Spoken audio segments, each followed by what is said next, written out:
southwest Oklahoma, southwestern Grady County in central Oklahoma, northwestern Jefferson County in southern Oklahoma, western Stevens County in southern Oklahoma, southeastern Dillon County in southwest Oklahoma, central Wichita County in northern Texas until 5:30 p.m. At 4:43 p.m., National Weather Service meteorologists detected severe thunderstorms located along the line extending from 5 miles south of Good to 8 miles northwest of Iowa Park, moving east at 45 miles per hour.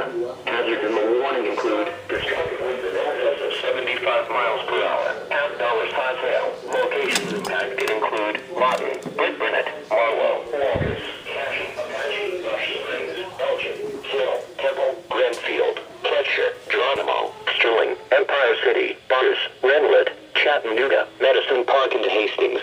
Extremely damaging winds are expected. Take shelter now in a sturdy building and stay away from windows. Severe thunderstorms can produce tornadoes with no warning. Get to a storm shelter or sturdy building.